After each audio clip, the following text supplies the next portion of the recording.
Hey guys, welcome back. Today I am going to do one of my favorite pages in this album, my October album, all about my pumpkin coffee.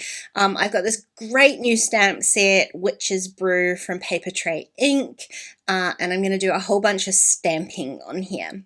So I've got a page protector. I'm going to do a full kind of out of page protector page as well, and I'm going to start that off with some repeat stamping. So this little the little version of the cup in the stamp set, it comes in two pieces, the cup and the saucer.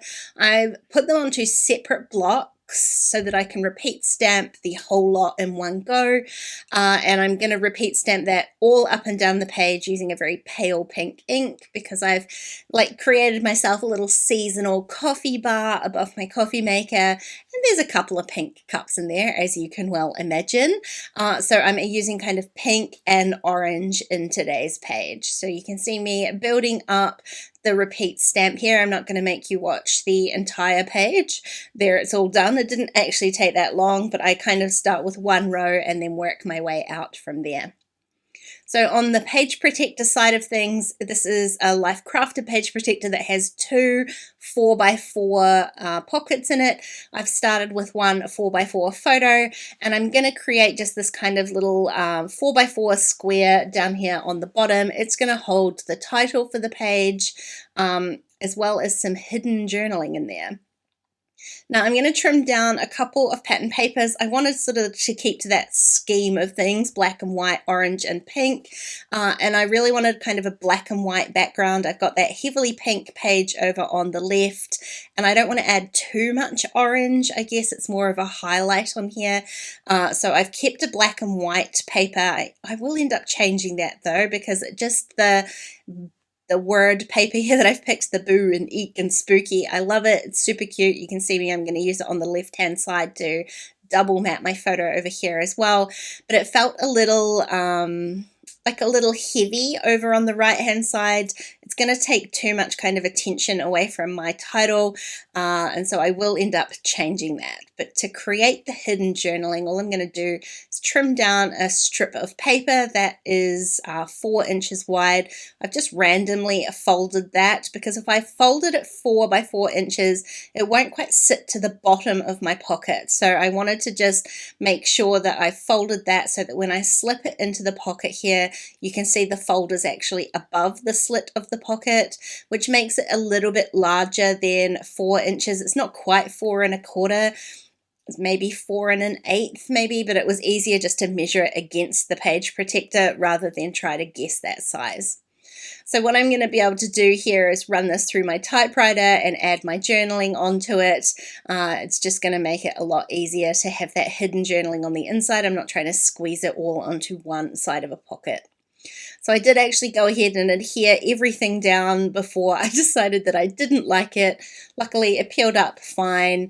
I can just replace the pattern paper in there underneath there, and on top of those two squares I'm just trimming out another piece of white cardstock that I can stamp my title onto.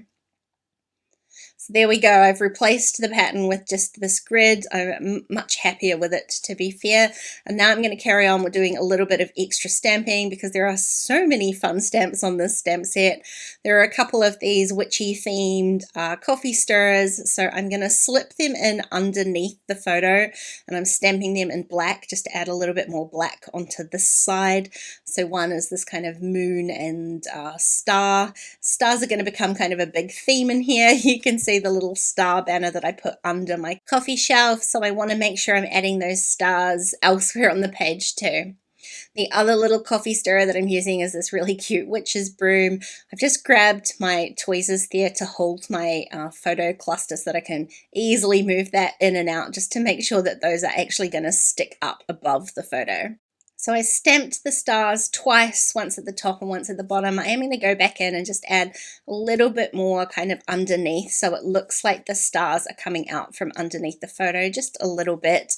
And I will end up using that star stamp a couple more times on this page, but for now my left-hand page is pretty much done. I just need to adhere my photo down using plenty of adhesive since that is not in a page protector. So now I'm going to go ahead and finish off my little folded flap here. I decided to reuse some of the paper that I peeled off there. I'm just going to trim a little strip to add to the inside here.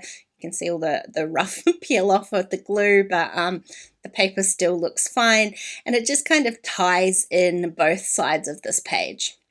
Now I'm going to do the same thing that I did with the repeat stamping, except I'm going to use the one giant coffee stamp. This time I'm adding 2 blocks and I'm putting it onto the top of the inside of my folded flap.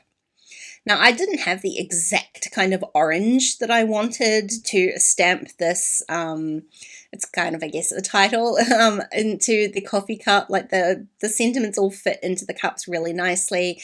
I didn't have the right kind of darker burned orange, so I ended up using 2 distress inks. I stamped Candied Apple first, and then I stamped Carved Pumpkin on top, and it kind of gave me that little deeper orange that I really wanted. So I'm coming back in with the star stamp and a couple of the little kind of steamy line stamps in black as well, and then that's basically that inside flap done. I can come back and run that through my typewriter later and add my journaling to it. I stamped one of the other kind of coffee cup sentiments just onto some white cardstock and added that onto the front of my folded flap. It gives me a really simple title for the page. And then I just wanted a couple more elements to kind of tie these 2 sides together, one of which I used these little tiny word stickers. They're a slightly different color, so I feel like it gives the kind of color scheme an extra dimension, and just adding a couple of those onto the photo and a couple of them onto the left hand side just helps to pull it all together.